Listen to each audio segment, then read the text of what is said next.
अस्सलाम वालेकुम dear student of 10th class. बेटा उम्मीद है कि आप सब लोग खैरियत से होंगे और अल्लाह ताला से दुआ है कि अल्लाह ताला आप सबको अपने हिफ्ज़ व ईमान में रखे। बेटा आज से जो है हम 10th क्लास का स्टार्ट करने जा रहे हैं। 10th क्लास के अंदर अगर हम फिज़िक्स की बात करें तो इसमें जो है आपके पास यूनिट जो है यूनिट नंबर 10 से स्टार्ट हो रहे हैं। अगर हम यूनिट नंबर 10 का नेम देखें तो simple harmonic motion and waves.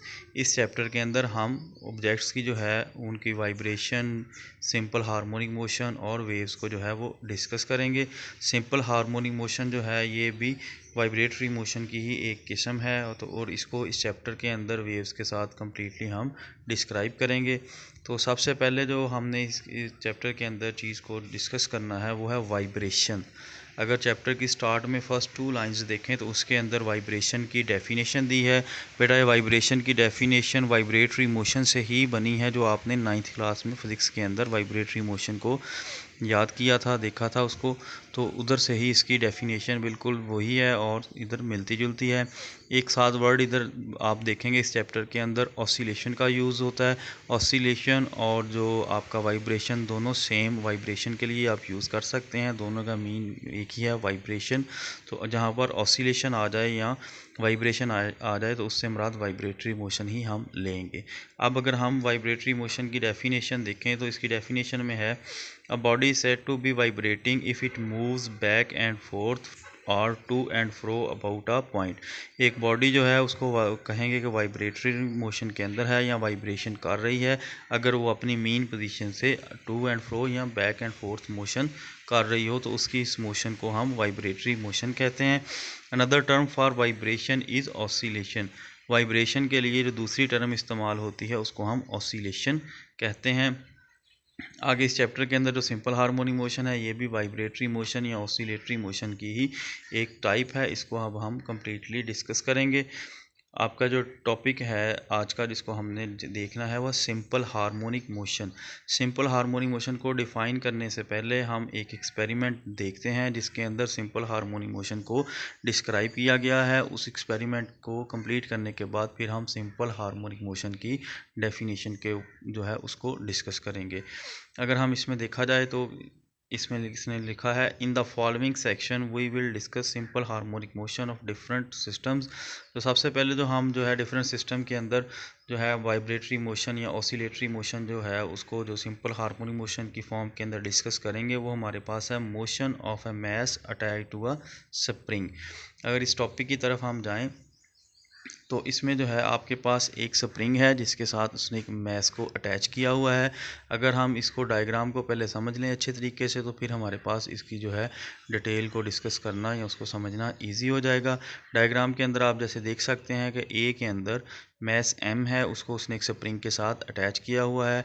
इस टाइम जो पोजीशन है मैस की वो ओ है, यानी कि मीन पोजीशन के अंदर है। अब हम बाहर से फोर्स लगाएंगे जिसको हम एक्सटर्नल फोर्स का नाम देंगे। फोर्स लगाने के बाद हम जो है मैस एम को ओ से ए तक ले जाएंगे और ए पर ले जाने के बाद हम उस मैस को जो है छोड़ देंगे, फोर्स लगाना उस पर बंद कर देंगे। तो जो स्प्रिंग के अंदर जो फोर्स जो स्प्रिंग जो जैसे हमने Newton third law of motion के अंदर देखा था कि हर एक्शन का एक रिएक्शन होता है, तो हमने एक्सटर्नल फोर्स लगाई और स्प्रिंग को जो है उसको स्ट्रेच किया। अब स्प्रिंग के अंदर एक फोर्स जो है वो स्टोर हो जाएगी जिसको हम रिस्टोरिंग का नाम देंगे, रिस्टोरिंग फोर्स कहेंगे। अब उसकी वजह से दोबारा जो है मैस जो है ए से ओ की तरफ जाना शुरू हो जाएगा, लेकिन मैस जो है आपका ओ के ऊपर जाकर रुकेगा नहीं, क्योंकि इनर्शिया की वजह से। आपने जो 9th के अंदर जो टर्म्स पढ़ी थी अब 10th में वो सब टर्म्स जो हैं कहीं ना कहीं यूज़ होंगी, तो उनको भी आपने जहन में रखना है। जैसे कि आपने इनर्शिया जो है वो बॉडी की प्रॉपर्टी होती है जो रेजिस्ट करती है उसकी मोशन को, या अगर वो रेस्ट में है तो उसकी रेस्ट के अंदर चेंज आने में जो रेजिस्टेंस होती है उसको हम इनर्शिया का नाम देते हैं। तो इनर्शिया की वजह से जो मैस आपका है वो ओ के ऊपर रुकेगा नहीं, तो और बी की तरफ जाना शुरू हो जाएगा। और इस तरीके के साथ जब बी पर पहुंच जाएगा तो फिर स्प्रिंग जो है वो कंप्रेस कंप्रेस हो जाएगा, स्प्रिंग के अंदर फिर एक फोर्स आ जाएगी जिसको रिस्टोरिंग फोर्स ही कहेंगे। दोबारा स्प्रिंग जब जो है स्ट्रेच होने के बाद अपने आप को रिस्टोर करेगा तो बॉडी दोबारा बी से ओ की तरफ जाएगी और उसी तरीके के साथ ओ के ऊपर रुकेगी नहीं और इनर्शिया जो है इसको आगे की तरफ ए पर ले जाएगा। इस तरीके से बॉडी जो है वो ए और बी तक जो है वो वाइब्रेट करती रहेगी। ओ से ए तक और ओ से बी तक जितना डिस्टेंस है वो आपका डिस्प्लेसमेंट एक्स कहलाएगा और जितनी ज़्यादा हम फोर्स लगाते जाएंगे उतना ज़्यादा आपका डिस्प्लेसमेंट होता जाएगा, यानी कि फ़ोर्स और डिस्प्लेसमेंट एक दूसरे के डायरेक्टली प्रोपोर्शनल। या आप फोर्स ज़्यादा लगाएंगे एक्सटर्नल फोर्स तो बॉडी जो है वो उतनी ही ज़्यादा आउटसाइड जो मूव करेगी, और अगर रिस्टोरिंग फोर्स ज़्यादा हो जाएगी तो बॉडी उतनी ही इनसाइड मूव करेगी। यानी कि ए से ओ तक डिस्टेंस और ओ से बी तक डिस्टेंस दोनों सेम रहेगा। ऑसिलेटरी मोशन में और सिंपल वाइब्रेशन के अंदर यही एक मेजर डिफरेंस है कि ऑसिलेटरी मोशन के अंदर मीन पोजीशन से एक्सट्रीम पोजीशन तक दोनों साइड के ऊपर जो है आपका डिस्टेंस जो है वो सेम रहता है। सिंपल वाइब्रेशन के अंदर जो है ये डिस्टेंस सेम ना भी हो तो वो वाइब्रेशन होती रहती है। अब हम टॉपिक को जो है डिस्कस करेंगे। One of the simplest type of oscillatory motion is that of horizontal mass spring system। एक सिंपल टाइप जो oscillatory motion की है ये mass spring system है। If the spring is stretched or compressed through a small displacement x from its mean position, it exerts a force F on the mass। अगर हम spring को जो है कंप्रेस या स्ट्रेच करें इसकी मीन पोजीशन से x डिस्प्लेसमेंट तक तो उसके ऊपर जो एक फोर्स एक्ट करती है मैस के ऊपर। अकॉर्डिंग टू हुक्स लॉ जो आपने 9th के अंदर देखा था कि उसके अंदर जो है स्ट्रेच और जो आपका जो था स्ट्रेस और स्ट्रेन एक दूसरे के डायरेक्टली प्रोपोर्शनल है। यहाँ पर जो आपकी फोर्स है वो स्ट्रेस है और जो आपका डिस्प्लेसमेंट है वो उसकी वजह से जो स्ट्रेन जो चेन स्प्रिंग के अंदर पैदा हो रहा है वो है। तो according to Hooke's law the force is directly proportional to the change in length x of the spring. अगर हम मैथमेटिकल फॉर्म के अंदर हम देखें तो F equal to minus k x. यहाँ पर बेटा के जो है ये स्प्रिंग कांस्टेंट कहलाता है। ये के जो है स्प्रिंग की स्टिफनेस को जो है वो डिस्क्राइब करता है या उसको बताता है कि अगर के की वैल्यू ज़्यादा है तो स्टिफ आपका होगा स्प्रिंग, और अगर के की वैल्यू जो है वो कम है तो स्प्रिंग आपका जो है वो सॉफ्ट होगा। नेगेटिव साइन यहाँ पर जो है ये शो कर रहा है कि फोर्स और डिस्प्लेसमेंट एक दूसरे के अपोजिट साइड में जा रहे हैं। अगर फोर्स आप बाहर को लगा रहे हैं तो डिस्प्लेसमेंट अंदर की तरफ बढ़ रहा है, और अगर फोर्स अंदर की तरफ लगा रहे हैं तो डिस्प्लेसमेंट आपका बाहर की तरफ बढ़ रहा है। अब हम अपने टॉपिक की तरफ दोबारा वापस आते हैं। Where x is the displacement of the mass from its mean position and O and k is constant called the spring constant define as. अगर के की हम डेफिनेशन करना चाहें स्प्रिंग कांस्टेंट की तो के इक्वल आ जाएगा माइनस एफ ओवर एक्स, यानी force over displacement negative sign के साथ वो के इक्वल होते हैं। The value of k is measure of the stiffness of the spring. Value of k है ये हमें स्प्रिंग की स्टिफनेस बताता है। Stiff spring have large value of k and soft spring have small value of k. Stiff spring जैसे कि आपके पास cycle या मोटरसाइकिल के आपने जो है सीट के नीचे स्प्रिंग देखे हैं या इनके एक्सेल के साथ जो स्प्रिंग अटैच होते हैं या जो स्प्रिंग कुछ बड़े हुए हैं उनको आप इजीली जो है वो ना कंप्रेस कर सकते हैं ना स्ट्रेच कर सकते हैं, क्योंकि उनके के की वैल्यू ज़्यादा होती है। तो के की वैल्यू जितनी ज़्यादा होगी स्प्रिंग उतना ज़्यादा स्टिफ होगा।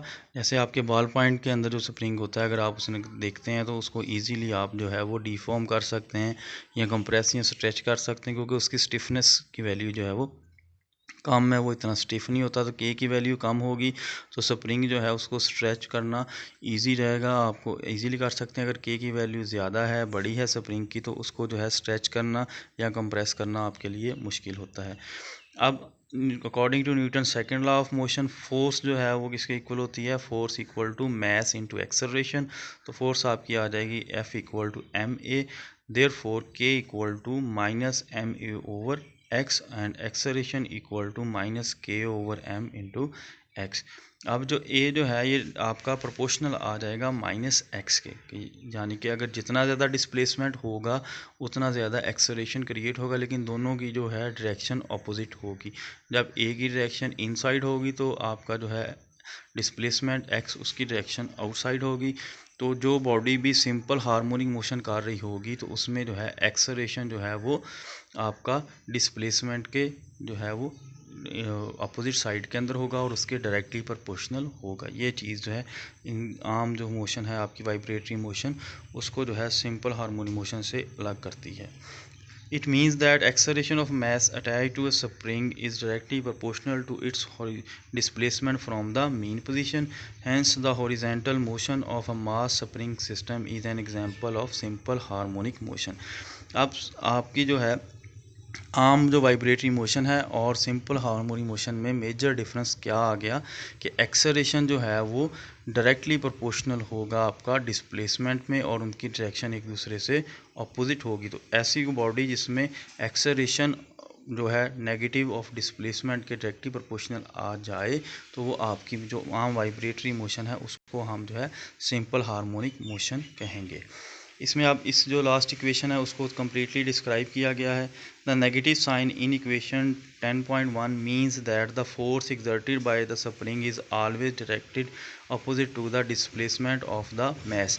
ये नेगेटिव साइन जो है इक्वेशन के अंदर वो बताती है कि जो फोर्स आप लगाते हैं ये हमेशा अपोजिट साइड की होगी, जो डिस्प्लेसमेंट मास कवर करेगा उसकी डायरेक्शन और फोर्स की डायरेक्शन हमेशा एक दूसरे के अपोजिट होगी।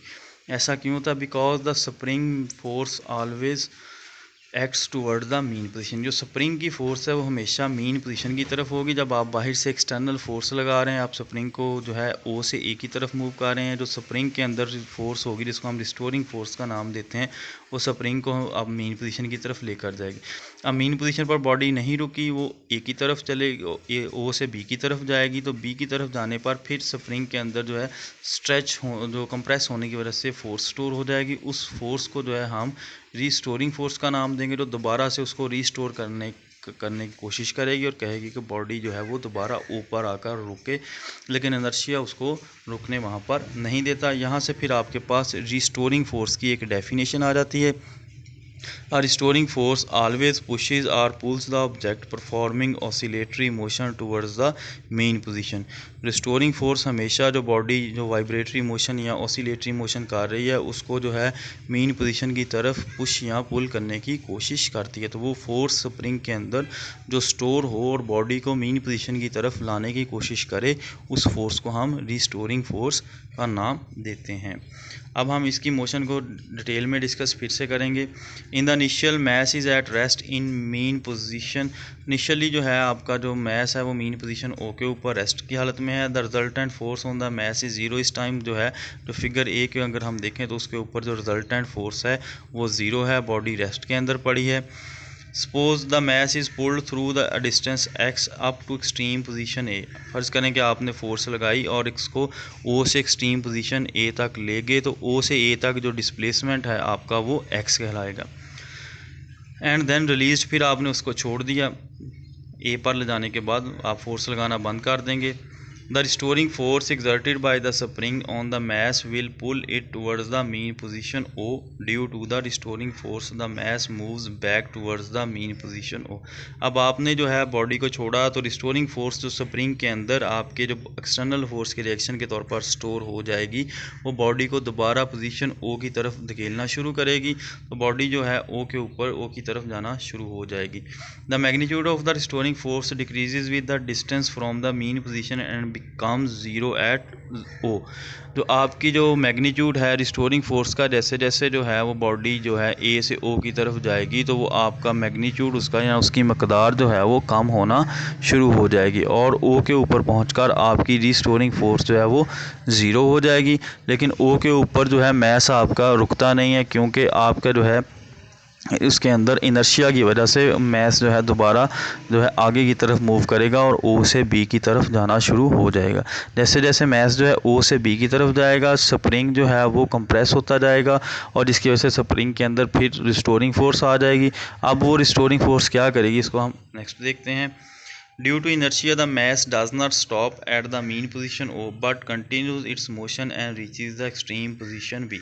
इनर्शिया की वजह से जो मैस जो है वो आपका ओ के ऊपर रुकता नहीं है और जो है एक्सट्रीम पोजीशन बी तक पहुंच जाता है। साथ साथ आप इस डायग्राम को भी देखेंगे, जैसे जैसे बॉडी मूव कर रही है उसकी जो है बॉडी के जो मोशन के साथ साथ उसकी एनर्जी के अंदर भी चेंज आ रहा है। अगर हम एक जो है मीन पोजीशन की बात करते हैं, जब बॉडी रेस्ट में है तो दोनों जो एनर्जी जो है, जो पोजीशन और मोशन की वजह से काइनेटिक एनर्जी और पोटेंशियल एनर्जी दोनों ज़ीरो हैं, क्योंकि बॉडी जो है वो ज़ीरो, उसके जो है डिस्प्लेसमेंट ज़ीरो है, ना डिस्प्लेसमेंट होगा ना वेलोसिटी होगी। तो बॉडी इनिशियली जो है उसकी जो एनर्जी जो है काइनेटिक एनर्जी और पोटेंशियल एनर्जी दोनों जो है वो वहाँ पर ज़ीरो आ जाएगा। जैसे ही बॉडी को आपने मोशन स्टार्ट करना शुरू करेंगे, आप पोजीशन ए पर ले जाएंगे, तो बॉडी की जो काइनेटिक एनर्जी को बॉडी ए पर लेकर गए आपने, वहाँ पर रेस्ट में है तो उसकी जो काइनेटिक एनर्जी ज़ीरो है, लेकिन अब उसकी पोजीशन में चेंज आ गया तो जो टोटल एनर्जी उसकी होगी वो पोटेंशियल एनर्जी होगी।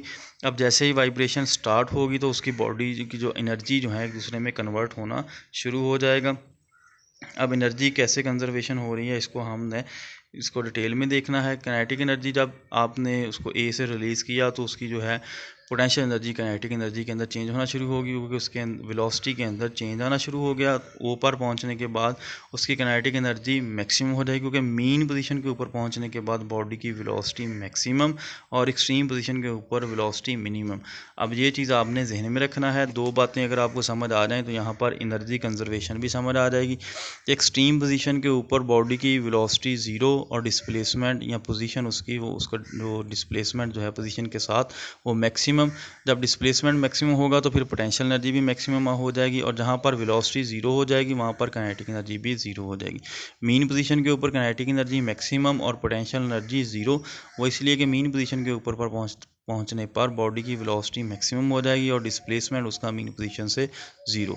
तो जो डायग्राम के अंदर दिखाया गया है कि काइनेटिक एनर्जी जो है वो मीन पोजीशन के ऊपर मैक्सिमम इसी वजह से है कि वहाँ पर पहुँचने पर बॉडी की वेलोसिटी मैक्सिमम हो जाती है और बॉडी का डिस्प्लेसमेंट ज़ीरो हो जाता है।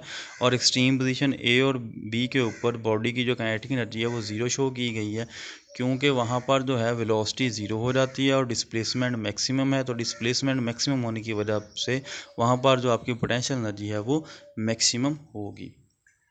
As the mass moves from the mean position O to the extreme position B, the restoring force acting on it towards the mean position steadily increases in strength. जो restoring force इसके ऊपर act कर रही है, जब body जो है ओ से बी की तरफ रीच करती है तो बी पर पहुंचने पर रिस्टोरिंग फोर्स जो है वो मैक्सिमम हो जाएगी। Hence the speed of the mass decreases at it moves towards the extreme position B. जैसे जैसे बॉडी जो है ओ से अब बी की तरफ जाना शुरू होगी तो उसकी स्पीड जो है वो डिक्रीज़ होना शुरू हो जाएगी, यानी कि उसकी वेलोसिटी जो है वो कम होना शुरू हो जाएगी। The mass finally come briefly to rest at extreme position B. तो मैस जो है आपका आहिस्ता आहिस्ता जो है एक्सट्रीम पोजीशन बी पर पहुंचकर ज़ीरो, उसकी जो वेलोसिटी ज़ीरो हो जाएगी, बॉडी रेस्ट के अंदर आ जाएगी। Ultimately the mass return to the mean position due to restoring force. अब रिस्टोरिंग फोर्स जो है दोबारा जो है वो उसके ऊपर एक्ट करेगी और बॉडी को दोबारा जो है मीन पोजीशन की तरफ ले जाने की कोशिश करेगी, और मीन पोजीशन पर फिर इनर्शिया की वजह से बॉडी रुकेगी नहीं और दोबारा ए की तरफ जाना शुरू हो जाएगी। इस तरीके के साथ बॉडी की जो है वो मोशन को कंटिन्यूस करती जाएगी। This process is repeated and the mass continues to oscillate back and forth about the mean position O। ये प्रोसेस रिपीट होता रहेगा और मैस जो है वो अपनी मोशन को कंटिन्यूस रखेगा ओ पोजीशन O के ऊपर, आगे और पीछे वाइब्रेशन होती रहेगी। सच motion of a mass attached to spring on horizontal frictionless surface is known as simple harmonic motion। ये जो मोशन जो है हमने अभी डिस्कस की, सिंपल हार्मोनिक मोशन कहलाती है, जो कि एक ऑब्जेक्ट अपनी मीन पोजीशन के इर्द गिर्द करता है। अब वाइब्रेशन के साथ साथ जो है टाइम पीरियड के एक सेकंड के अंदर कितनी वाइब्रेशन होती है किसी ऑब्जेक्ट की, वो उसका टाइम पीरियड कहलाता है। अगर हमने इसके जो है सिंपल हार्मोनिक मोशन और मास स्प्रिंग सिस्टम का टाइम पीरियड फाइंड करना है तो आपके पास फार्मूला जो आता है वो है T = 2 पाई मैस ओवर के यहाँ पर आपका स्प्रिंग कांस्टेंट है और उसका अंडर रूट है। किसी भी वाइब्रेशन मोशन जो ऑब्जेक्ट कर रहा है उसका टाइम पीरियड जो है वो फाइंड करने के लिए ये फार्मूला आप यूज़ करेंगे। T = 2 पाई ऑब्जेक्ट का mass over stiffness of spring, जो भी आपके पास मटेरियल जिसका स्टिफ स्प्रिंग है उसका आपको साथ जो है उसके स्टिफनेस का के की वैल्यू मेंशन की गई होती है। इन दोनों का अंडर रूट लेने के बाद आपके पास टाइम पीरियड उसका निकल आएगा। बेटा ये था आज का हमारा टॉपिक, जिसके अंदर हमने जो है सिंपल हार्मोनिक मोशन जो है मास और स्प्रिंग सिस्टम की जो है उसको डिस्कस किया है। इसके अंदर जो है 2-3 जो डेफिनेशन जो याद करने वाली हैं उसमें जो है एक अलग से मैं आपको बता देता हूँ। सबसे पहले ये आपको नज़र आ रहा होगा स्प्रिंग कांस्टेंट। इसमें स्प्रिंग कांस्टेंट की डेफिनेशन आपने याद करनी है। इसकी डेफिनेशन में आप सिंपल ये इक्वेशन लिखेंगे K -F/x, और ये के क्या है, स्टिफनेस ऑफ स्प्रिंग बताता है कि के की वैल्यू ज़्यादा है तो जो आपका स्प्रिंग है वो स्टिफ होगा, और अगर के की वैल्यू जो है वो स्मॉल है तो आपके जो स्प्रिंग के अंदर स्टिफनेस है वो कम होगी। तो स्प्रिंग कांस्टेंट की डेफिनेशन है। ऊपर अगर हमने देखें सबसे पहले जो 2 लाइनों के अंदर हमने डेफिनेशन देखी वो थी आपकी वाइब्रेशन की, और ये चीज़ें इनमें रखनी है। वाइब्रेशन को हम आमतौर पर ऑसिलेशन भी कह सकते हैं, और इस चैप्टर में ज़्यादातर ऑसिलेशन का वर्ड ही यूज़ हो रहा है वाइब्रेशन के तौर पर। इसमें आपके पास स्प्रिंग कांस्टेंट की डेफिनेशन आ गई। नेक्स्ट अगर हम पेज को देखें तो इसके ऊपर जो है रिस्टोरिंग फोर्स की डेफिनेशन है। तो रिस्टोरिंग फोर्स की डेफिनेशन को आपने अच्छे तरीके से याद करना है। ये मैं आपको शॉर्ट क्वेश्चन बता रहा हूँ जो इस टॉपिक के अंदर है। आपका सबसे पहले वाइब्रेशन की डेफिनेशन, उसके बाद जो है स्प्रिंग कांस्टेंट, फिर रिस्टोरिंग फोर्स, और लास्ट के अंदर जो है इस टॉपिक में जो शॉर्ट क्वेश्चन आपका बनता है वो है आपका जो टाइम पीरियड का फार्मूला है। ये बाज़ का जो है एमसीक्यूज़ के अंदर आपसे पूछा जाता है। तो टाइम पीरियड ये है मैस और स्प्रिंग सिस्टम के लिए। टाइम पीरियड टी कैपिटल से डिनोट करते हैं 2πm/k अंडर रूट। तो साथ में जो है आपने ये जो इस टाइम पीरियड के फार्मूले को भी अच्छे तरीके के साथ याद करना है। डायग्राम के साथ ये टॉपिक आप जो है उसको रिवाइज़ करेंगे अच्छे तरीके के साथ। डायग्राम बनाना ज़रूरी है। उम्मीद है कि आपको आज के लेक्चर की समझ आई होगी, और अगर अभी भी इस लेक्चर में कोई कन्फ्यूजन हो, आपको कोई मसला दरपेश आ रहा हो, तो आप मेरे से रब्ता कर सकते हैं। अल्लाह।